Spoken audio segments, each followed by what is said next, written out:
once again to the Friday Beer Break, brought to you by Jack Astor's Winter Fling Festival, on now till January 19th. Joined by Chris Schreier from TorontoBeerBlog.com. Guys. And when I saw the listing of beers that they had for the Ontario region, I was pumped to see some Flying Monkeys on there. I want those most of all. Now fly!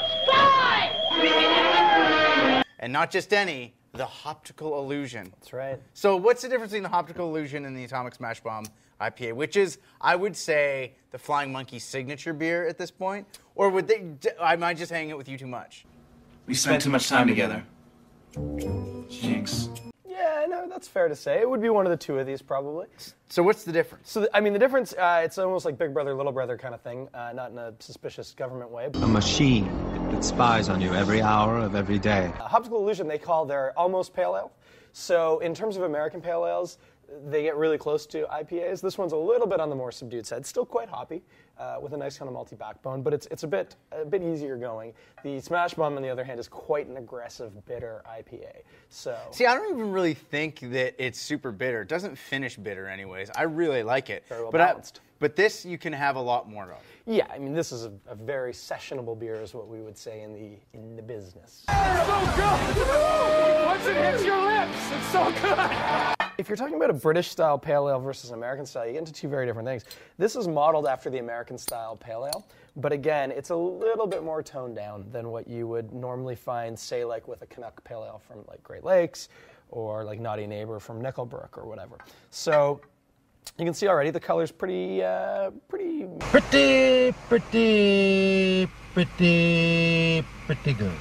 It's not quite brown, still amber, but there's some nice darkness to it. You know, you're going to get some nice kind of sweet maltiness from that. It always smells good. These guys know what they're doing. Yeah, so there you go. You can definitely get a nice bit of the toasty malts in there, but there's a really nice sort of herbal, maybe earthy kind of hop to it. Now, let's give it a little bit of inside dirt. That's good, by the way. Yeah, that's really good. Pretty good.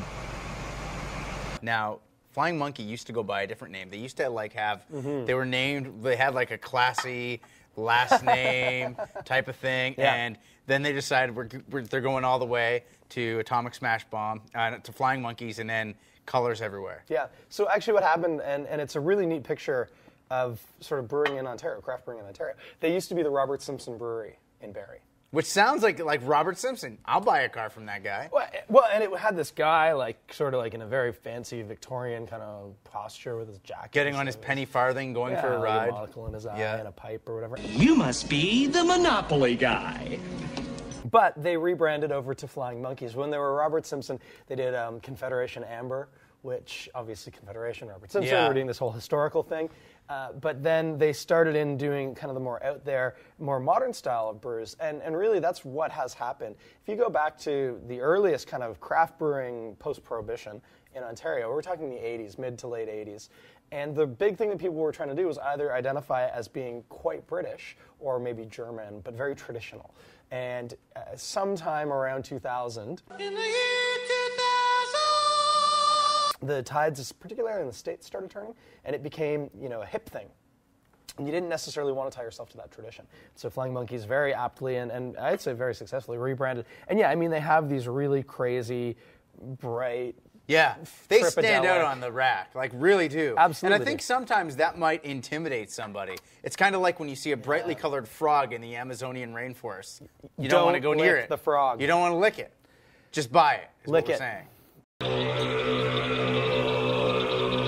My perception, if I didn't know anything about Flying Monkeys, is if I walk into, the LC or whatever, and I see that on the shelf, I immediately am thinking, these guys, maybe they're going for kitsch instead of quality. Yeah. And that's not the case. Not at all. The quality of the beer is amazing. And so if you thought that, by all means go for it. The other thing is it's kind of fun to actually kind of explore the labels a little bit because they are kind of cute and funny and they've just got random stuff on them. And one thing Flying Monkeys does really well is they've sort of ingratiated themselves with the music scene. They did the BNL last year, which is like chocolate pudding that gets you drunk. Yeah. Was it like 10%? It's insane. Like, you have a pint glass of that, back off. Like, back off! Get your own sandwich. And back off! Get your own sandwich. Because you're done. Yeah. They also did the beer with Dallas Green. That's right. And I don't know. I can't really talk about it, but I can say that I might be involved with them for something else right now. That's a tease.